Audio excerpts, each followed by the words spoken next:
Yo, what's going on, guys? Ankit here. Welcome back to the channel. Alright, we got a war number 10 of the season. So the week is, or the season is winding down, and the deaths and the bad luck doesn't, evade me. Starting off on Path 5 as usual, we got America Chavez on the right back at it, and ebb and flow knockdown node.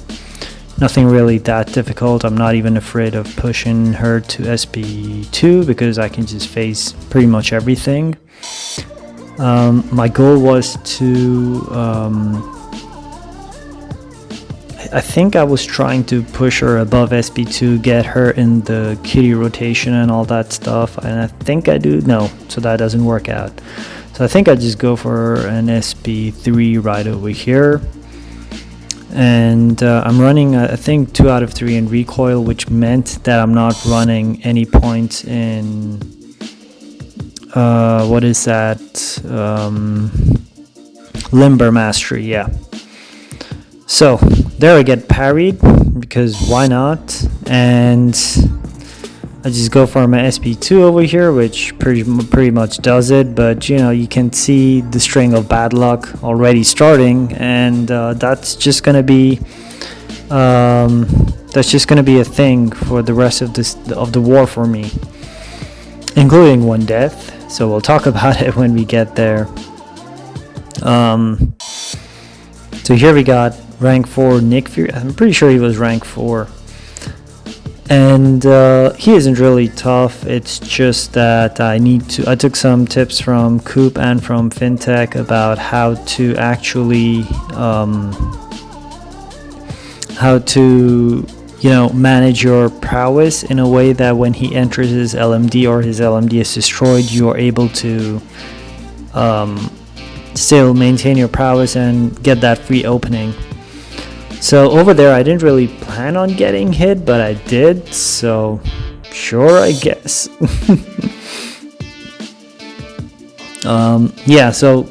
These first 4 fights were a fair bit long, so that's why I fast forwarded them. And that's the idea. Alright, so the fight after this is going to be Tigra, and there also you're going to see me get a little bit unlucky. I think I made a few mistakes too. Did I get unlucky? I don't recall. But yeah, this Nick Fury fight, I definitely got unlucky in quite a few situations, and the good thing is that I have my prowess, or I have my poison debuff, and then he also places those bleeds and sometimes disorient, so I can easily regen it all up.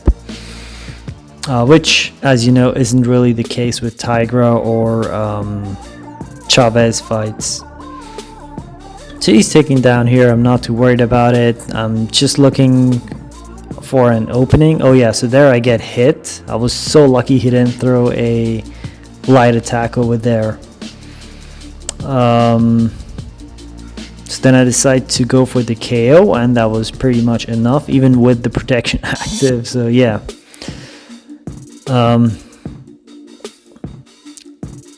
It was just a very long day because I had classes on Thursday starting from 8 a.m. So I'm up since 6 a.m. and I'm home only by around 8 p.m. So that's like 14-hour day outside. So when the war started, I just told the officer that, hey, I can do these 3 fights, plus there is Sersi mini. So yeah, I can probably take her down with Tigra or with Kitty as well. And he said, okay. And what I didn't check was who were the bans. I was just assuming that it's Quake again, or Quake, Kingpin, and APOC. But Quake was available, and if I knew that, I would have let Quake go for... I would have let someone Quake that Sersi, because that is so much better, so much easier. So yeah. The death is coming up right over here, and pretty much the reason for the death was me trying to do a fight that isn't really that good for Kitty, even though there is Incinerate, Hazard Shift, and Shock as well. But the key thing was that the poison on me from recoil masteries actually reduces the defensive ability accuracy, so that means that I would not be able to parry as easily. And then on top of it, I'm pretty sure this guy's running max assassin, so at the end it did quite a lot of damage. So you can already see, like, I didn't really take any hits and I'm already down to like 80% HP. And then I easily got cornered just because it's like what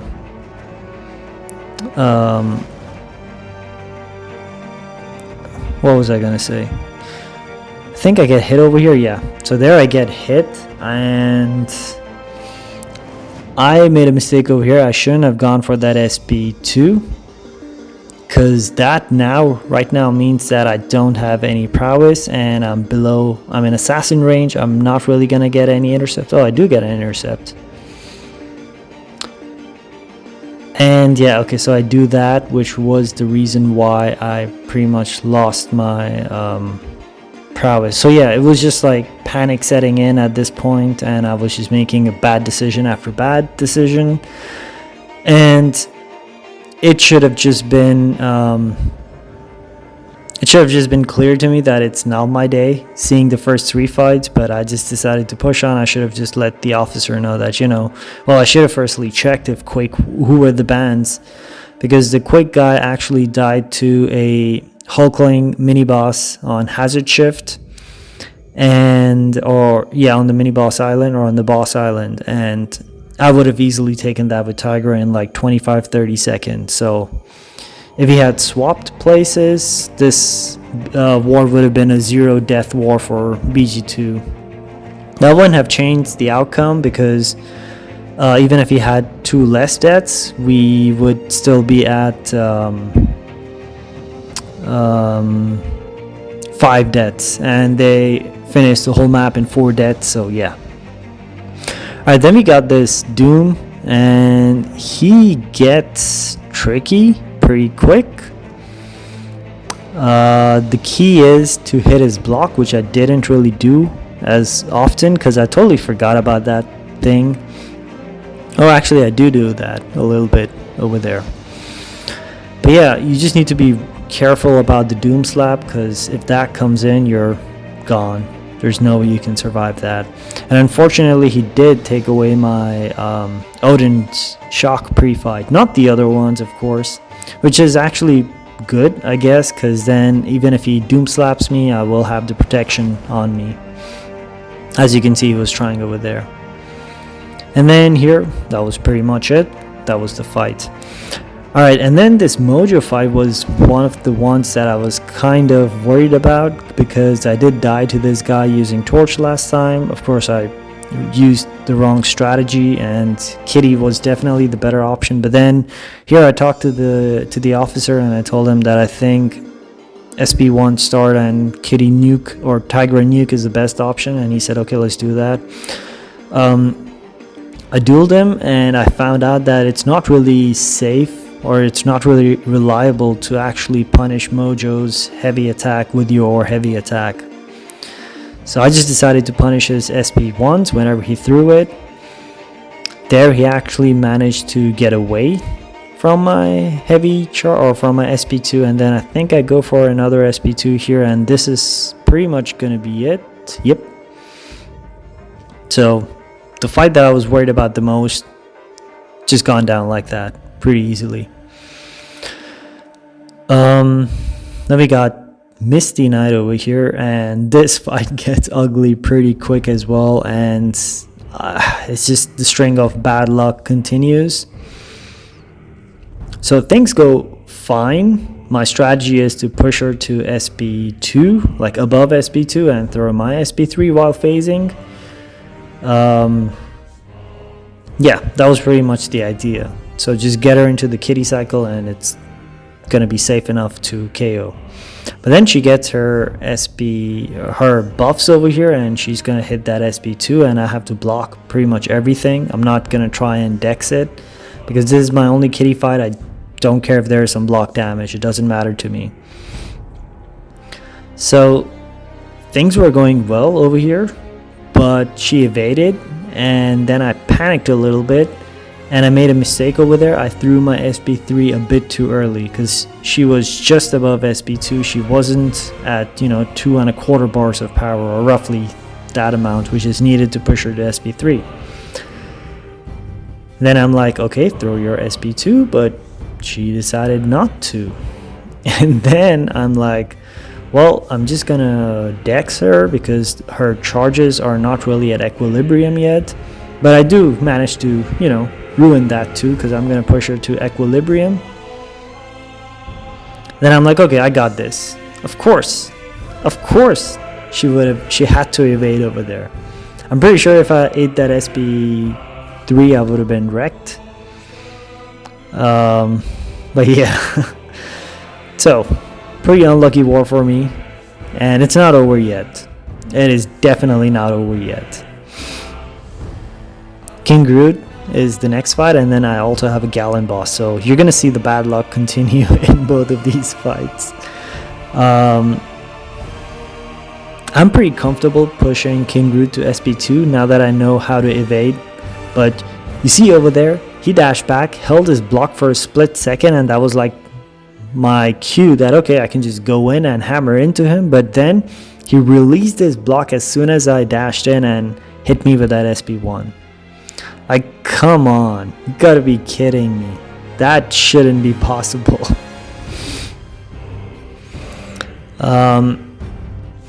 So my senses over here were a little bit low, but I think I somehow get pushed to SB3. I don't remember how. Let's see.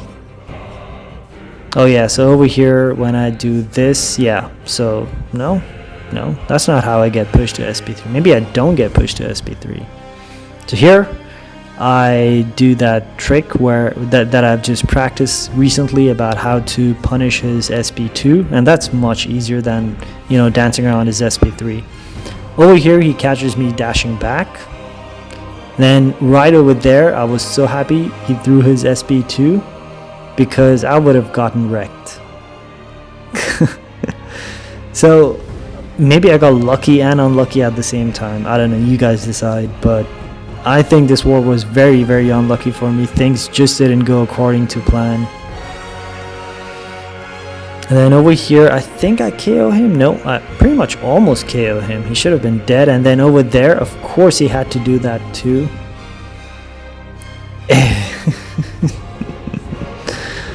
Yeah. Those were my path fights, and then I got this Galan Boss, and I pop an invul boost. I checked my recording from last time, and I saw that I don't really go for SB3. And the fight was only 2 minutes long. Like, not even 2 minutes long. It was like a minute 55 or 50 seconds long. And I'm like, okay, so that seems easy enough. I'm just going to repeat what I did over there. But this fight, I almost time out. Okay, I don't time out, but this fight was like 4 minutes long. And I was wondering, what did I do differently in this fight? Because at first I thought, okay, maybe that's me not going for the SB3. But SB3 rotation I only used when I had the rank 3 Tigra. And yeah. Like, really, I have no idea what went wrong over here. The war was just unlucky. If you're losing the war, I mean, we lost the war pretty much.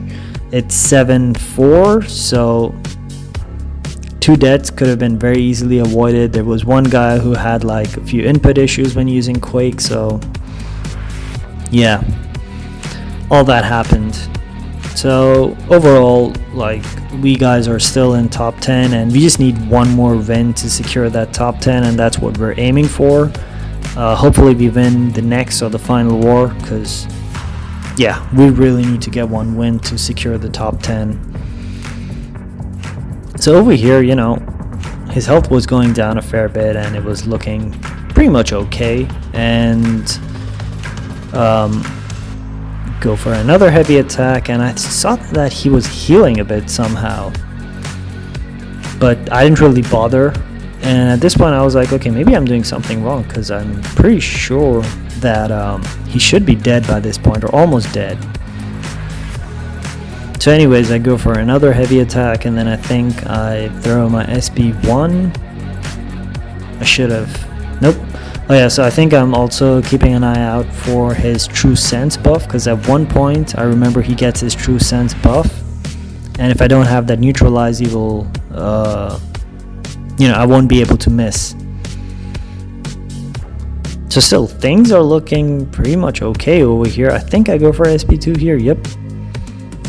And I'm looking at the time and I'm like, this fight should have been over by now. Why is it not over? So I realized that in my previous Galan takedowns, more of the burst damage from Tigra's SB2 is actually bypasses the damage from, or bypasses the regen from Conduit, which didn't happen. It's not like RNG, it's kind of a bug, but the bug was also against me. So the bug was also not in my favor, if you want to call that even. And then over here I get pushed to SB3, so I'm like, yeah, whatever, let's just throw it.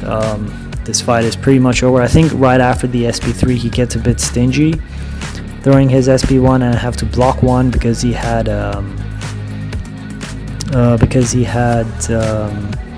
or he didn't have neutralize. So I think that's gonna be over here. Yep, so over here you see me not dashing in, I'm just blocking everything. And I think this should be it. Ooh, I get a little bit lucky over there. So yeah, that is pretty much it, guys. Hope you guys enjoyed the video, saw me get unlucky. I'll catch you next time.